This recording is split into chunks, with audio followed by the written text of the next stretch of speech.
हरे कृष्णा। तो जैसे कि हमें पता है कि 2024 खत्म हो चुका है, मतलब हो जाएगा, और 2025 आ गया है क्योंकि एक ही दिन है न्यू ईयर का। और न्यू ईयर में हम सबको क्या है, न्यू ईयर यानी कि न्यू मी, मतलब नए साल में मैं अपने आप को नई तरीके से बनाऊंगा या फिर नई तरीके से वापस से मैं प्रारंभ करूंगा। बहुत सारे रेजोल्यूशंस लेते हैं हम, सब टूट जाता है, सब कुछ हो सकता है कुछ एक दो हो जिनके चलते हैं, लेकिन ज्यादा लोग टूट जाता है। और देखा जाए तो ये जो न्यू ईयर है, यह है क्रिश्चियन न्यू ईयर, क्योंकि हम लोग क्रिश्चियन कैलेंडर को फॉलो करते हैं, तो ये क्रिश्चियन लोगों के हिसाब से न्यू ईयर है, क्योंकि जीसस क्राइस्ट आए थे 2024 ईयर्स एगो, और जब से वो गए तब से न्यू ईयर बनाना प्रारंभ हो रहा है। और अभी है 2025 आने वाला है, यानी कि जीसस क्राइस्ट को आए हुए 2025 ईयर्स हो जाएंगे, इसलिए उसका न्यू ईयर हम लोग सेलिब्रेट करते हैं। लेकिन एज पर वैदिक कैलेंडर 2024 जो ये जो खत्म हो रहा है दिसंबर को, ऐसे समय में ठंड के ठिठुरते हुए रात के 12 बजे हम शैंपेन खोल के या मैन हैप्पी न्यू ईयर, ये न्यू ईयर नहीं है। वैदिक के हिसाब से हमारा जो न्यू ईयर आता है वो है वैशाख के महीने में, यानी कि मार्च और अप्रैल के महीने में। और मोस्ट इंपॉर्टेंटली घोर पूर्णिमा के समय हमारा न्यू ईयर आता है, जब हरियाली छाई होती है, जब ठंड धीरे धीरे खत्म होता है, स्प्रिंग का सीजन आता है और धीरे धीरे हरियाली आती है, जो नए नए वृक्ष है, वृक्ष में नए नए पत्ते लगते हैं, और भगवान का नाम लेके भगवान के फेस्टिवल के साथ हम अपने नए साल को शुरुआत करते हैं। लेकिन क्योंकि ज्यादातर लोग क्रिश्चियन कैलेंडर को मानते हैं, तो हम इसको भी न्यू ईयर एज सेलिब्रेट करेंगे। और इस न्यू ईयर में क्योंकि 2025 आ रहा है, तो इस 2025 को हम 3 लाइफ लेसन्स अपने जीवन में उतारने का प्रयास करेंगे, जो कि हम लोग भगवान श्री कृष्ण के जीवन से लेंगे। 3 life lessons in this new year, तो हम लोग इसको अपने जीवन में उतारेंगे। और क्या पता अगर हम इसको अपने जीवन में उतारे तो हमारा जो 2025 है वो प्रोडक्टिव हो जाए। तो सबसे पहला जो लाइफ लेसन है, जो कि हम सीखते हैं भगवत गीता के कवर पेज से, और हम देखते हैं कि भगवत गीता के कवर पेज में अर्जुन एज अ वॉरियर खड़ा हुआ है, और भगवान Shri Krishna as a chariot driver रथ हाँक रहे हैं, रथ को चला रहे हैं भगवान श्री कृष्ण चैरियट ड्राइवर के जैसे। तो ये क्या दर्शाता है कि भगवान श्री कृष्ण चैरियट ड्राइवर के जैसे रथ चला रहे हैं? ये हमें दर्शाता है, ये है ह्यूमिलिटी। इससे हम सीखते हैं हम्बलनेस, ह्यूमिलिटी हम सीखते हैं कि भगवान श्री कृष्ण रथ चला रहे हैं, इससे हम सीखते हैं ह्यूमिलिटी। अच्छा, ये ह्यूमिलिटी कैसे दर्शाता है? देखिए, शास्त्र बताते हैं कि भगवान Shri Krishna is the supreme personality of God head, he is the controller, he is the proprietor, he is the enjoyer, he is everything, मत्तः परतरम नान्यत् किंचित अस्ति धनंजय मयि सर्वम इदं प्रोक्तम सूत्रमणि गणाय। भगवान श्री कृष्ण स्वयं कहते हैं कि मैं ही इस संसार को, इस पूरे ब्रह्मांड को चलाने वाला हूं। जिस प्रकार से एक धागा मोतियों से भिरा हुआ रहता है, वो धागा दिखता तो नहीं है, लेकिन मोतियां अपने शेप में इसलिए होती है क्योंकि वो धागा इसके अंदर है। उसी प्रकार से मैं दिखता नहीं हूं, लेकिन मेरे वजह से ये पूरी यूनिवर्स अपने कार्य करता है, तो मैं ही सुप्रीम हूं। ये भगवान श्री कृष्ण है, he is the supreme controller, he is God. और वो भगवान श्री कृष्ण एक छोटा सा हम्बल सा उन्होंने एक पोजीशन लिया है, वो है एक सारथी का पोजीशन। अब ये सारथी बनना, ये चैरियट ड्राइवर बनना, कितना ज्यादा हम्बलनेस चाहिए इसके लिए, कितना ज्यादा हमें हम्बल होना पड़ता है अगर हमें एक सारथी बनना है। तो जैसे जब युद्ध होता है ना, तो युद्ध में इतना ज्यादा शोर होता है, कोई रो रहा है, किसी का हाथ कट चुका है, इतने सारे वेपन्स मारे जाते हैं, घोड़े का साउंड, कोई चिल्ला रहा है करके, कोई चिल्ला रहा है, इतने सारे साउंड्स में ना आप चैरियट ड्राइवर के साथ ना बात करके कम्युनिकेट नहीं कर सकते कि भैया भैया राइट लो, राइट लो भैया, राइट लो भैया, भैया लेफ्ट, लेफ्ट ले लो, अरे भैया रोक दो भैया, टर्न आ चुका है भैया, रोको रोको भाई। अब ऐसे करके कम्युनिकेट नहीं कर सकते। तो कैसे कम्युनिकेट होता था? एक वॉरियर अपने चैरियट ड्राइवर को लात मार कम्युनिकेट करता है। अगर उसके लेफ्ट साइड में लात पड़ेगी तो वो लेफ्ट जाएगा, अगर उसके राइट साइड में लात पड़ेगी तो वो राइट जाएगा, अगर उसके बीच में लात पड़ेगी तो वो रुक जाएगा। ऐसे करके कम्युनिकेट होता है। और 18 दिन तक ये महाभारत का युद्ध चला, और 18 दिन भगवान श्री कृष्ण ने अपने भक्त अर्जुन से लात को स्वीकार किया, एक बार यहां, एक बार यहां, एक बार बीच में। हालांकि ऐसा नहीं कि अर्जुन धमा धमा के लात मारे, नहीं, धीरे धीरे, वो भी धीरे धीरे लात मारते थे, पैरों से टच करते थे। तो इतना हम्बल होता है एक चैरियट ड्राइवर होने का। हम में से कोई कर पाएगा?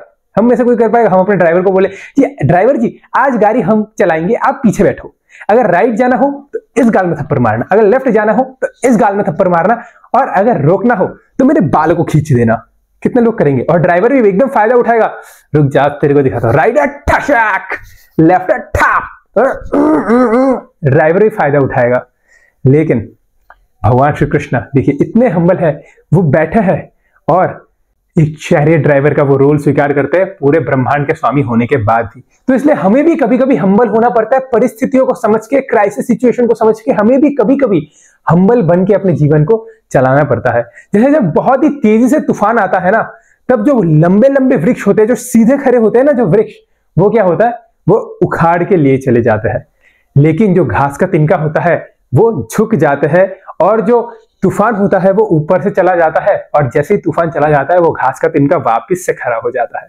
तो इसलिए परिस्थिति को समझ के, क्राइसिस सिचुएशन को समझ के घास का तिनका क्या करता है, झुक जाता है, और जब परिस्थिति और क्राइसिस चली जाती है तब घास का तिनका वापस से ऊपर खड़ा हो जाता है। इस प्रकार से वो घास का तिनका सर्वाइव करता है।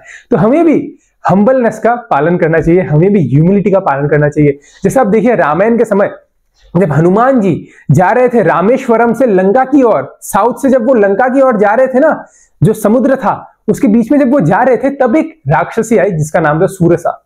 उस सूरसा को ब्रह्मा जी से वरदान मिला था कि जो कोई भी इस नदी को पार करके जाएगा उसको मेरे मुंह से, पहले मुंह के अंदर जाना पड़ेगा, उसके बाद ही वो इस नदी को पार कर पाएगा। मुंह के अंदर मतलब मैं उसको खाऊंगी, मुंह के अंदर जाएगा तो वो खा लेगी ना। तो हनुमान जी आए।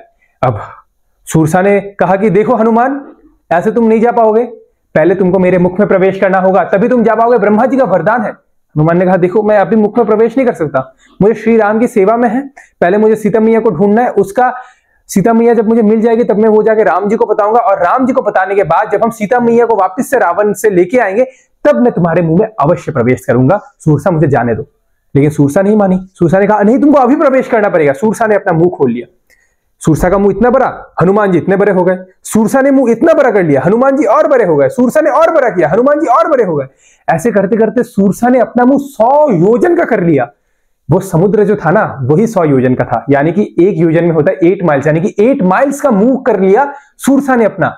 और हनुमान जी ने सोचा कि अगर मैं इसके साथ कंपटीशन में लग जाऊंगा ना तो मैं लंका नहीं जा पाऊंगा और मैं सीता मैया को ढूंढ नहीं पाऊंगा, और राम जी वहां बैठे रहेंगे, मैं इसके साथ कंपटीशन करते रहूंगा तो मैं अपने प्रभु श्री राम का जो सेवा है वो मैं पूर्ण नहीं कर पाऊंगा। इसके साथ कंपटीशन करने के लिए मैं यहां पर नहीं आया हूं, मैं प्रभु श्री राम की सेवा करने के लिए आया हूं। तो जैसे सूरसा ने अपना मुंह 100 योजन का किया, हनुमान जी एक डस्ट पार्टिकल के जितने छोटे हो गए, एक डस्ट पार्टिकल जितना तिनका जितना छोटा होता है ना उतने छोटे हो गए, सूरसा के मुंह के अंदर गए और घुस के वापिस से आ गए। और उन्होंने कहा देखो ब्रह्मा जी से वरदान ये था कि जो कोई भी ऊपर से जाएगा उसको तुम्हारे मुंह के अंदर प्रवेश करना पड़ेगा। मैंने प्रवेश किया और मैं वापस से आ गया, तो अब मुझे जाने दो।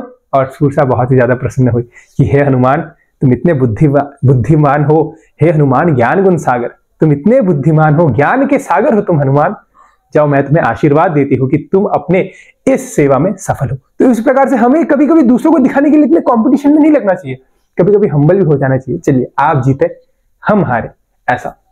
आप देखिए जब महाभारत के समय में भी जब अश्वत्थामा को पता चला कि मेरे पिता द्रोणाचार्य को धृष्टद्युम्न ने मार दिया, तब अश्वत्थामा को इतना क्रोध आया, उसने सबसे ज्यादा पावरफुल न्यूक्लियर वेपन एक छोड़ा और वो है नारायण अस्त्र। नारायण अस्त्र बहुत ही ज्यादा पावरफुल है।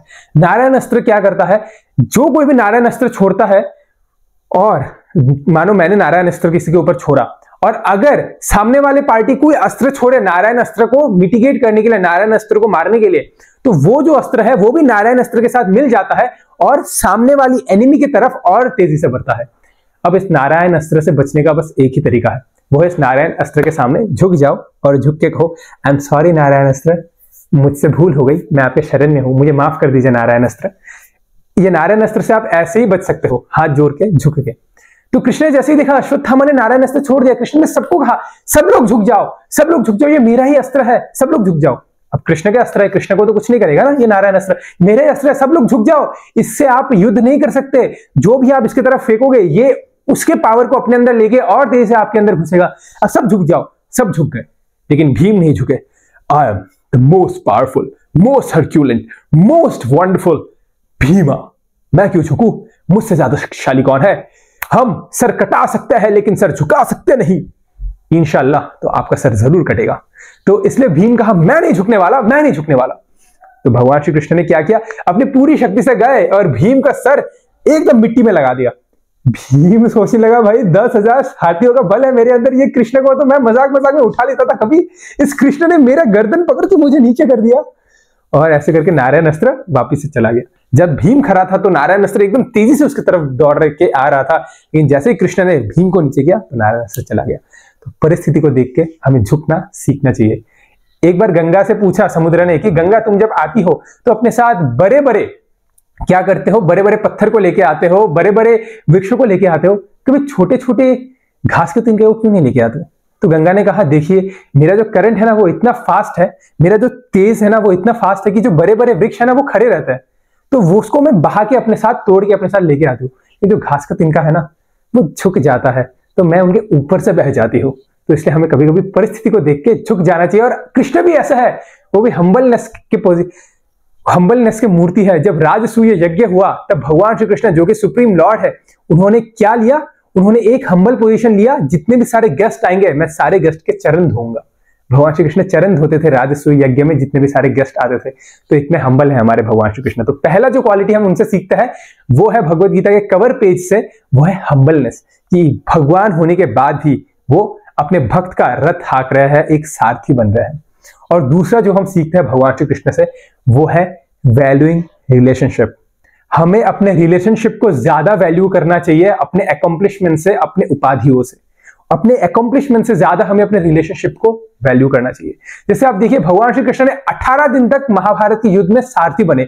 वो सारथी बने और सारथी का क्या काम होता है? वो घोड़े को पानी भी पिलाएगा, अगर रथ का कुछ डैमेज होगा तो वो रथ को ठीक भी करेगा। तो सारथी ये करता था, भगवान श्री कृष्ण ये करते थे। घोड़े को प्यास लगती थी तो पानी पिलाते थे, रथ का कुछ टूट जाता था तो उसको ठीक करते थे, ऐसे करते थे। तो भगवान श्री कृष्ण ने 18 दिन तक महाभारत के युद्ध में जब वो सारथी बने तब वो हस्तिनापुर में जाके उन्होंने ये नहीं कहा कि भाई मैंने 18 दिन तक तुम्हारा सारथी बना, भाई मुझे भी कुछ दो, मेरे लिए तो कुछ नहीं है, तुम लोग हस्तिनापुर लेके बैठे हुए हो, कुछ जमीन जायदाद हमें भी दो भाई, हमें भी दो। नहीं, मेरे लिए क्या है? भगवान ये मांगने नहीं गए। What in its for me, WIIFM। हम कोई FM सुने या ना सुने, हम 93.5 रेड FM सुने या ना सुने, हम एक FM तो अवश्य सुनते हैं और वो है WIIFM, और वो है what in its for me. मेरा क्या फायदा हुआ? मैं ये करूंगा तो मेरा क्या फायदा हुआ? और ज्यादा लोग रिलेशनशिप इसलिए करते हैं कि मेरा क्या फायदा है जी, मैं उसका हेल्प करूंगा, मैं उसके साथ रहूंगा तो मेरा क्या फायदा है। आप देखिए रिलेशनशिप सुनते ही हमारे मन में एक ही रिलेशनशिप आता है, गर्लफ्रेंड बॉयफ्रेंड का रिलेशनशिप। उसमें भी फायदा है। आप देखिए मैं इस लड़की के साथ रहूंगा ना, ये सुंदर है, बहुत अच्छा लगेगा। लड़की भी सोचती है इसके पास पैसा बहुत है, इसके साथ रहूंगा अच्छा लगेगा। कोई लड़की गरीब लड़के के साथ नहीं रहेगी, कोई लड़का एक बदसूरत लड़की के साथ रहना पसंद नहीं करेगा। तो ऐसा है, हम लोग फायदा देखते हैं, लेकिन इन सब के हमें परे जाना है। भगवान श्री कृष्ण इन सब के परे थे। वो नहीं गए हस्तिनापुर कुछ मांगने के लिए, क्योंकि वो एज अ कॉन्ट्रीब्यूशन थे महाभारत के युद्ध में। ऐसा नहीं कि मुझे क्या फायदा मिलेगा, वो कॉन्ट्रीब्यूशन के रूप में महाभारत के युद्ध में थे। तो हमें भी ऐसा कॉन्ट्रीब्यूशन के रूप में रहना चाहिए दूसरों के जीवन में, हमें सिर्फ मांगने के लिए नहीं रहना चाहिए। तो इसलिए यही रिलेशनशिप में जब हम इन्वेस्ट करेंगे तो ये रिलेशनशिप एक बैंक अकाउंट की तरह काम करेगी। यही रिलेशनशिप, जब हम रिलेशनशिप को वैल्यू करेंगे तो रिलेशनशिप एक बैंक अकाउंट की तरह काम करेगी। बैंक अकाउंट में क्या होता है? अगर हम इन्वेस्ट करेंगे तो ही हम विड्रॉ कर पाएंगे, हम इन्वेस्ट करेंगे तो ही हम विड्रॉ कर पाएंगे, जिससे कि कहता है return on investment, ROI। Invest करेंगे विड्रॉ करेंगे, इन्वेस्ट करेंगे विड्रॉ करेंगे। इन्वेस्ट नहीं करोगे तो आप विड्रॉ नहीं कर पाओगे। तो उसी प्रकार से जब हम रिलेशनशिप में सिर्फ फेवर मांगते रहते हैं कि मुझे दो, मुझे ये चाहिए, मुझे वो चाहिए, जब हम सिर्फ फेवर मांगते रहते हैं ना, तो क्या होता है? ये ऐसा ही है कि आप बैंक में इन्वेस्ट तो नहीं कर रहे, लेकिन आपने एक चेक साइन करके दे दिया, तो क्या हो जाएगा? वो चेक बाउंस हो जाएगा, वो चेक बाउंस हो जाएगा। तो उसी प्रकार से हम रिलेशनशिप में जब इन्वेस्ट नहीं करते, सिर्फ जब मांगते रहते हैं, तो क्या होता है ना, हमारा रिलेशनशिप भी बाउंस हो जाता है in a very violent way, in a very negative way, in a very destructive way. हमारा रिलेशनशिप भी बाउंस हो जाता है। तो इसलिए हमें सिर्फ मांगते ही नहीं रहना चाहिए, हमें इन्वेस्ट भी करना चाहिए। और कभी कभी हमें अपने रिलेशनशिप में ना प्रोफाइल भी चेंज कर लेना चाहिए। प्रोफाइल को भी चेंज करना पड़ता है हमें रिलेशनशिप में। ऐसा नहीं, देखिए इन कॉर्पोरेट वर्ल्ड अगर हम कहीं पर जॉब करें, हम कह सकते हैं this is not my profile, ये मेरा प्रोफाइल नहीं है, मुझे इसके लिए पैसा नहीं मिलता, मैं ये क्यों करूं। ये कॉर्पोरेट वर्ल्ड में चलता है, रिलेशनशिप में ऐसा नहीं चलता। कभी कभी हमें अपने प्रोफाइल भी चेंज करना पड़ता है इन रिलेशनशिप। रिलेशनशिप में आप हमेशा लवर बन के नहीं रह सकते, हमेशा टीचर बन के नहीं रह सकते, हमेशा गाइड बन के नहीं रह सकते। आपको चेंज करना पड़ेगा। आज लवर हो तो कल आपको टीचर बनना पड़ेगा, किसी दिन आपको एक लिसनर बनना पड़ेगा, किसी दिन आपको एक स्पीकर बनना पड़ेगा, किसी दिन आपको एक बच्चा जैसा बनना पड़ेगा, किसी दिन आपको एक केयर टेकर बनना पड़ेगा। तो रिलेशनशिप में आपको प्रोफाइल चेंज करना पड़ता है। और असली रिलेशनशिप वही होता है जो आपसे जुड़ा हुआ होता है, ना कि आपके समय से जुड़ा हुआ होता है। जो आपके समय से जुड़ा हुआ होता है ना, वो रिलेशनशिप झूठा होता है, और जो आपसे जुड़ा हुआ होता है वो रिलेशनशिप सच्चा होता है। कहते हैं ना, जब तक जेब में है पैसे, लोग पूछेंगे आप है कैसे। जब हो जाओगे आप कंगाल, कोई नहीं आएगा पूछने आपका हाल। तो जब तक जेब में हमारे पैसा है, लोग आएंगे, अरे भैया कैसे हो, अच्छे हो। कंगाल, कोई नहीं आ रहा आपके पास। तो ये क्या है ना, ये आपके समय से जुड़ा हुआ है ये वाला रिलेशनशिप। कहते हैं ना, जिनके ना आते थे जवाब, उनके सलाम आने लगे। जिनके ना आते थे जवाब, उनके सलाम आने लगे। मेरा वक्त क्या बदला, मेरे नीम के पेड़ में आम आने लगे। अरे वाह वाह, ये वक्त के साथ जुड़ने वाला है ये रिलेशनशिप।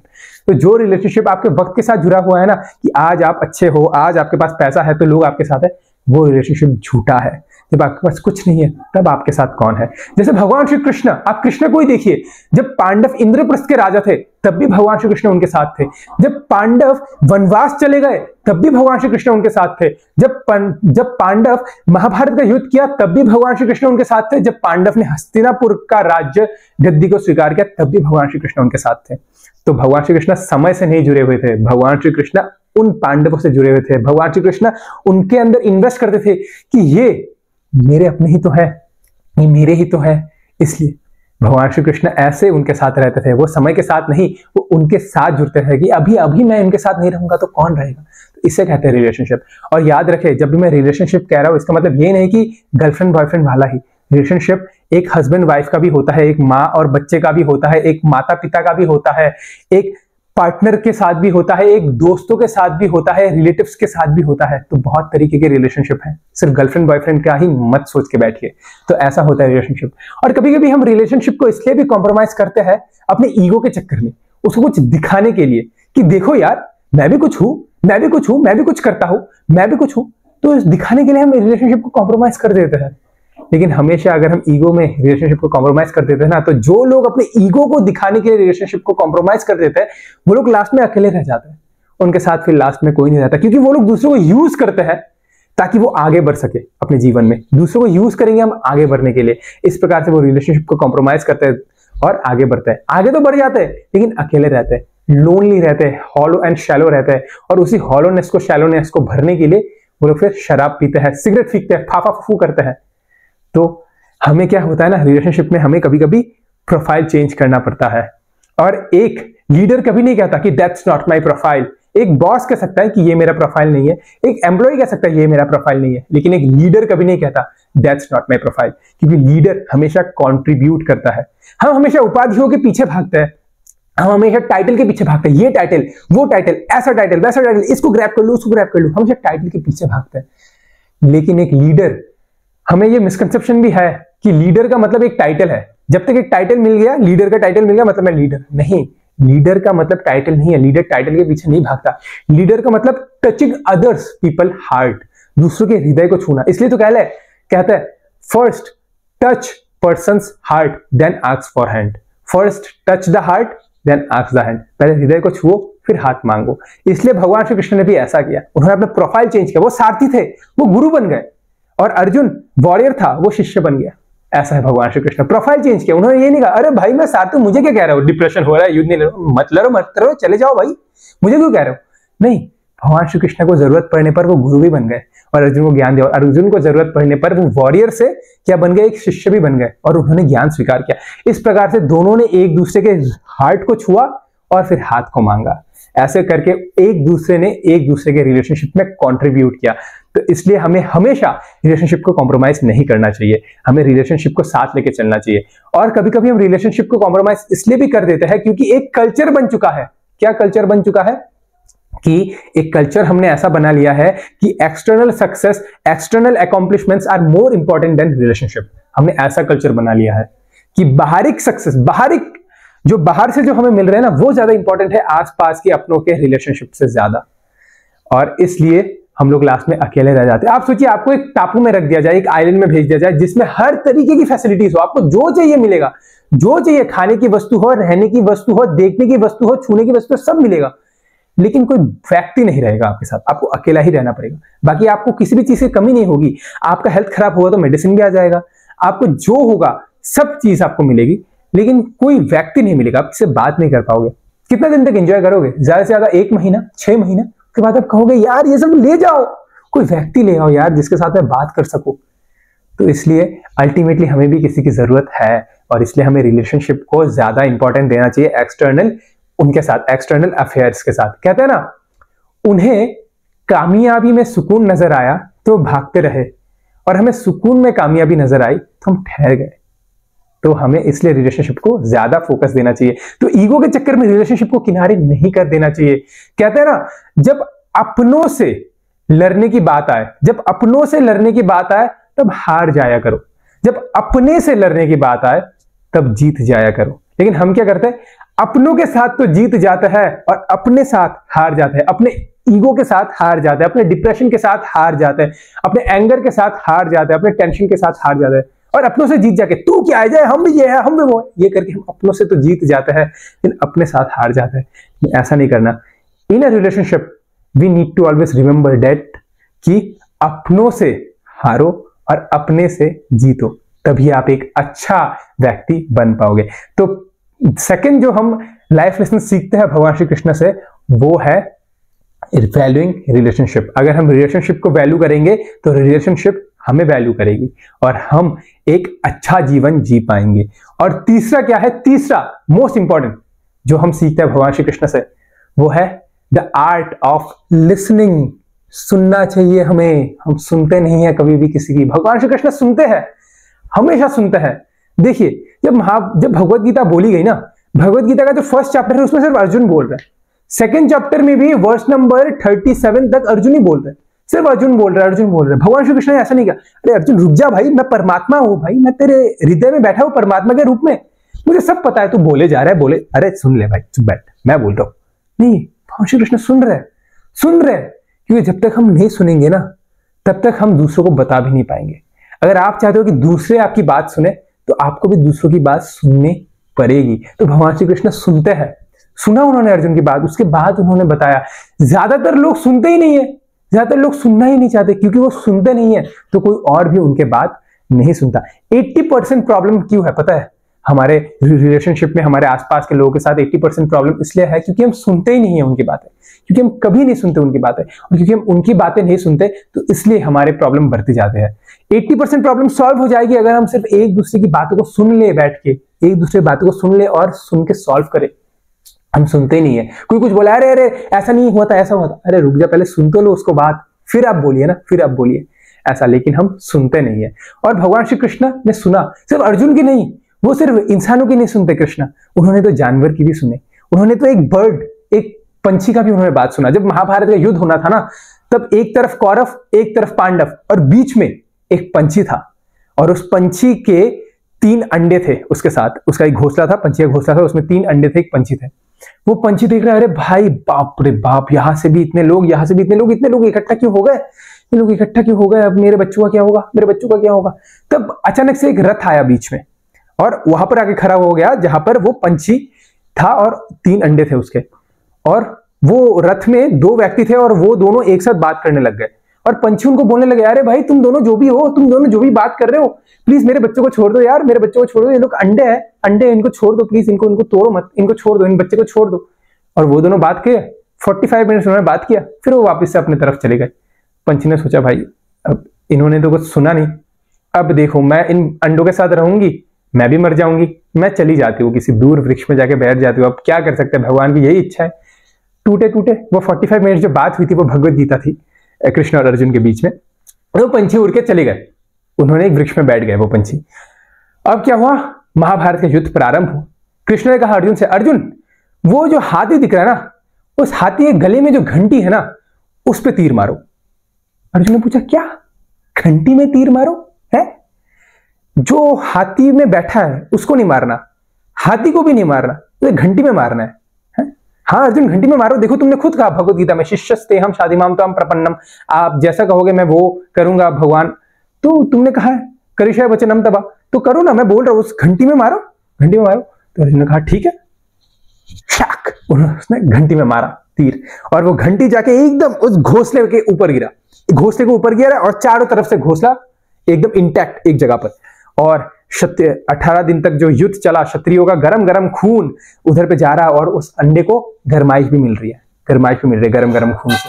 और 18 दिन में जब युद्ध खत्म हुआ तब अश्वत्थामा का जो रथ का पहिया है वो उस घंटी से टकराया, तो वो घंटी गिर गया, और उस घंटी जब गिरा तो उस घोंसले से आवाज आने लगी, चू चू चू चू चू चू चू चू चू चू। वो जो पंछी था, मैं देखा अरे अरे ये आवाज कहां से आ रही है, ये तो मेरे बच्चे की आवाज है, जाकर देखा वो 3 अंडे फूट चुके हैं और उसमें से सुंदर सुंदर चिक यानी कि बच्चे, चिड़िया के बच्चे निकले हुए हैं। तो भगवान सिर्फ इंसानों की नहीं, लोगों की भी सुनता है, जानवरों की भी सुनता है। तो ऐसा है भगवान श्री कृष्ण। तो हमें सुनना चाहिए। ज्यादातर हम देखते हैं कि हम सुनते नहीं है, डायरेक्ट जजमेंट दे देते हैं, समझते नहीं है, कुछ सुनते भी नहीं है, समझते नहीं है, डायरेक्ट जजमेंट दे देते हैं। कोई हमारे ऊपर आरोप लगाता है तो हम लॉयर बन जाता है, और जब दूसरे के ऊपर आरोप लगता है तो हम जज बन जाता है। तो हम दोनों का रोल निभाते हैं, लॉयर भी बनता है, जज भी बनता है। तो ज्यादा जज मेंटल मत हुए, वरना आप जज के साथ साथ मेंटल भी हो जाएंगे। ज्यादा जजमेंटल मत हुए। और अब देखिए एक नेचुरल चीज क्या है, हमारे 2 कान है और 1 मुंह है। और नेचुरली देखिए जो 2 कान है और 1 मुंह है, उनमें से जो कान है ना वो अपने आप खुला हुआ है कान, और जो मुंह है वो अपने आप ही बंद रहता है।